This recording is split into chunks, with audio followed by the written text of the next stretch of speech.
Example 9.53. So இதில் என்ன கொடுத்துருக்காங்கன்னா y is equal to modulus cos x, x is equal to 0 and then x is equal to pi இது கொடுத்துருக்காங்க. இப்போ இதை வச்சு இதோட இந்த ஏரியா கேட்டிருக்காங்க. இப்போ மாடுலஸ் காசஸ் அப்படின்னா ப்ளஸ்லேயும் வரும் மைனஸ்லேயும் வரும். இப்போ இந்த லிமிட்டில் பார்த்தீங்கன்னா 0ல இருந்து π/2 அது வரைக்கும் காசோட வேல்யூ ப்ளஸ்ஸாக இருக்கும். π/2ல இருந்து பை அது வரைக்கும் காசோட வேல்யூ மைனஸாக இருக்கும். ஏன்னா காஸ் 0க்கு வேல்யூ 1, காஸ் π/2க்கு 0, இந்த பக்கம் போக மைனஸ் ஆயிடும். அப்போ இதுல இருந்து இது வரைக்கும் பிளஸ் காஸ் எக்ஸ் அப்படின்னு நம்ம எடுத்துக்கணும். இதுல இருந்து இது வரைக்கும் மைனஸ் காஸ் எக்ஸ் அப்படின்னு எடுத்துக்கணும். அவ்வளோதான். இந்த மாதிரி ரெண்டா பிரிச்சுக்க போகிறோம். அப்போ தேர்ஃபோர் நமக்கு வந்து ஏரியா கேட்டிருக்காங்க. அப்போ ஏ இஸ் ஈக்குவல் டு இன்டகிரல் 0ல இருந்து π/2 வரைக்கும். இப்போ 0 to π/2 காஸ் எக்ஸ். இப்போ காஸ் எக்ஸ் டிஎக்ஸ். அடுத்து பிளஸ் போட்டுங்க. இப்போ லிமிட் இதுல இருந்து இது வரைக்கும் π/2ல இருந்து பை வரைக்கும் minus cos x into d x. இப்போ காஸ் எக்ஸ் நம்ம இன்டகிரேஷன் பண்ணோம்னா சைன் எக்ஸ். இன்டகிரேஷன் பண்ணிட்டு லிமிட்டை பின்னாடி கொண்டு போயிருங்க. 0ல இருந்து π/2 வரைக்கும் பிளஸ் இங்கே அதே போல ஆல்ரெடி ஒரு மைனஸ் இருக்கு. ஸோ மைனஸ் சைன் எக்ஸ் π/2ல இருந்து பை வரைக்கும். இப்போ சைன் இந்த வேல்யூ எக்ஸுக்கு பதிலாக இந்த லிமிட் அப்ளை பண்ண போறோம்.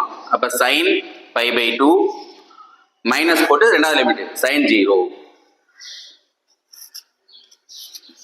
பிளஸ் நெக்ஸ்ட் இங்க எக்ஸுக்கு பதிலாக பை. அப்போ minus sine pi formula minus. அது எக்ஸுக்கு பதிலாக π/2 இது ஃபார்முலா மைனஸ். அது இங்க மைனஸ் இருக்கு, அதனால இது பிளஸ் ஆயிரும். அப்போ சைன் π/2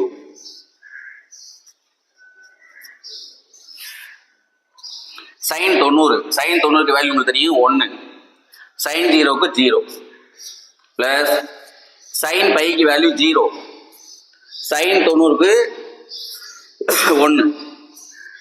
அப்ப இங்கேயும் 1 இங்கேயும் 1 இருக்கா. அப்ப இது 1 + 1 ஆன்சர் இஸ் 2. ஈஸியா 5 மார்க் வாங்கிடலாம்.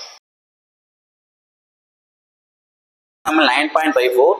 இப்போ இதில் பார்த்தீங்கன்னா 2 பேரபோலா கொடுத்துருக்காங்க. அந்த 2 பேரபோலாவுக்கும் இடையில உள்ள அந்த ஏரியா கேட்டிருக்காங்க. ஸோ இதில் வந்து x axis y axis mention பண்ணல, நம்ம வந்து எக்ஸ் ஆக்சிஸ் எடுத்துக்குவோம். ஸோ எக்ஸ் ஆக்சிஸ் அப்படிங்கிறதுனால ரெண்டுலேயுமே ஃபர்ஸ்ட் ஒய் கண்டுபிடிச்சுக்கோங்க. அப்போ இங்கே ஒய் இஸ் ஈக்குவல் டு இந்த ஸ்கொயர் ரன் பண்ண ரூட்டாக மாறுமா. இதுக்கு நம்ம ரூட் எடுத்தோம்னா 2, எக்ஸுக்கு ரூட் எடுக்க முடியாது, அதனால ரூட் எக்ஸ். இந்த பக்கம் அதே போல் ஒய் இஸ் ஈக்குவல் டு என்ன ஆகும், இந்த 4 வந்து இங்கே கீழே வந்துடும். இப்போ x²/4. இப்போ இதுவும் ஒய் தான், இதுவும் ஒய் தான். அப்போ ரெண்டுமே ஈக்குவல் பண்ணலாம் இல்லையா. ஸோ அந்த பக்கம் வந்து x²/4. இதோட ஆன்சர் வந்து 2√x. எதுக்கு ஈக்குவல் பண்றோம்னா இந்த லிமிட் கண்டுபிடிக்க போறோம். இப்போ ஒரு பக்கம் ரூட் இருக்கு, ஒரு பக்கம் ரூட் இல்லை. இந்த ரூட்டை கேன்சல் பண்றதுக்கு ரெண்டு பக்கமும் ஸ்கொயர் பண்றோம். அப்போ ஸ்கொயர் பண்ணா இங்க வந்து x⁴ வரும். இங்கே 4 ஸ்கொயர் பண்ணா 16, இங்கே 2 ஸ்கொயர் பண்ணா 4, √x ஸ்கொயர் பண்ணா x. அதுக்கு அடுத்து அப்படியே கிராஸ் மல்டிப்ளை பண்ணிருங்க. x⁴ ஈக்குவல் டு ரெண்டையும் மல்டிப்ளை பண்ண பெருக்கணும் அப்படின்னா 64x. இப்போ இதை இங்க கொண்டு வந்துருங்க. x⁴ minus 64x is equal to 0. ரெண்டுலையுமே எக்ஸை காமனாக எடுத்துருங்க. அப்போ x⁴ minus 64 is equal to 0. இப்போ இதனை தனித்தனியாக பிரிக்கும் பொழுது x ஈக்குவல் டு 0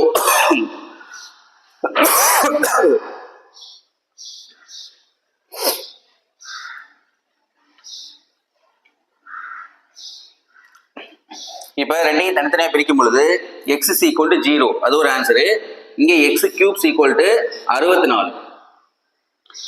அப்போ நம்ம இதில் x கண்டுபிடிக்கணும் இல்லையா. அப்போ x ஈக்குவல் டு இங்கே கியூப் இருக்கிறதுனால இது எப்படி எழுதலாம், 4³ எழுதலாம். அப்போ xோட ஆன்சர் வந்து 4.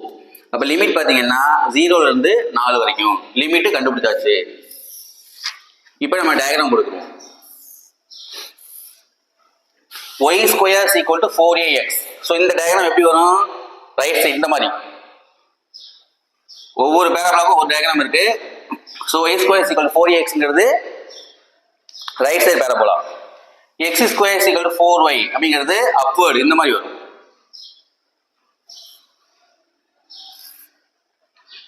ஸோ இதுல இந்த பேரபோலா ரெண்டுக்கும் இடையில உள்ள இந்த ஏரியா இதுதான் நம்ம கண்டுபிடிக்கணும். இப்போ இந்த டயக்ராம் பார்த்தீங்கன்னா ஸோ மேலேருந்து கீழே பார்க்கும் பொழுது இந்த பேரபோலா தான் நமக்கு மேலே டாப்ல ஃபர்ஸ்ட்ல இருக்கு. ஸோ இந்த பேரபோலா எது y square is equal to 4ax. இதான் கீழே செகண்ட் இருக்கு x square is equal to 4y. So இது கரெக்டாக வந்து ரெண்டு பேரபோலா கொடுத்துட்டதுனால ஒன்னுல இருந்து ஒன்னு நினைச்சே போறோம், நம்ம மைனஸ் பண்ண போறோம். ஸோ அதனால இதுல area equal to integral limit பார்த்தீங்கன்னா 0 to 4, 0ல இருந்து 4 வரைக்கும் y1 minus y2 into dx. இதான் ஃபார்முலா. அப்ப 0 to 4 இதுல y1 எது y2 எது அதுதான் மென்ஷன் பண்ணிருக்கோம். மேல இருந்து பார்க்கும்போது இதுதான் ஃபர்ஸ்ட் இருக்கு, இந்த பேரபோலா ஃபர்ஸ்ட் இருக்கு. அப்ப இதுதான் y1, இதுதான் y2. அப்ப நம்ம y square is equal to 4x க்கு நம்ம இதை கண்டுபிடிச்சிருக்கோம். இதான் y1, இதான் y2. அப்ப y1 க்கு பதிலா 2 root x போட போறோம், y2 க்கு பதிலா இதை போட போறோம். அப்ப இது வந்து 2 root x minus y2 க்கு பதிலா x square by 4 into dx. Integral 0 to 4 2 இந்த root x எப்படி எழுதலாம், x power 1 by 2 into dx. இது தனியா எழுதிக்கங்க.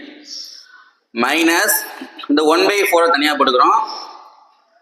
Integral 0 to 4 x power 2 dx. ரெண்டையும் தனித்தனியாக பிரிச்சாச்சு. இதில் பார்த்தீங்கன்னா 2ங்கிறது கான்ஸ்டன்ட், அந்த 2 அப்படியே போட்டுக்கோங்க.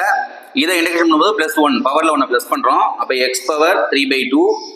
ஸோ பவரை என்ன ப்ளஸ் பண்ணி வந்த ஆன்சர் அப்படியே கீழே போட்டுறோம் 3/2. இந்த லிமிட்டை பின்னாடி கொண்டு போயிருங்க. மைனஸ் 1/4 x பவர் 2 இதில் 1 ப்ளஸ் பண்ணால் x பவர் 3. அப்போ x பவர் 3/3 அந்த லிமிட்டை பின்னாடி கொண்டு போயிருங்க 0 to 4.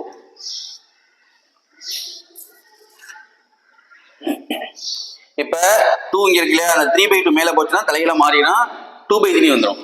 இப்போ 2 into 2/3 இதுக்கு இப்போ வந்து லிமிட் அப்ளை பண்ண போறோம். 4 power 3/2 4 power 3/2 minus 0. இந்த 0 அப்ளை பண்ணியாச்சு. அடுத்து இங்க 1/4 3s are 12. அப்போ 1/12. நெக்ஸ்ட் இங்க x க்கு லிமிட் அப்ளை பண்ணா 4 cube வரும். 4 cube னா 64. இப்ப 64 minus 0 4/3 4 power 3/2 இது எப்படி எழுதலாம், 4 power 3 அதுக்கு பவர் 1/2 இந்த மாதிரி பிரிச்சு எழுதிக்கலாம். மைனஸ் இங்க கேன்சல் பண்ண 64/12 இந்த 12 அப்படியே கீழே போட்டாச்சு. இப்போ 4/3 இது நான் 4 power 3 னா 64 64 power 1/2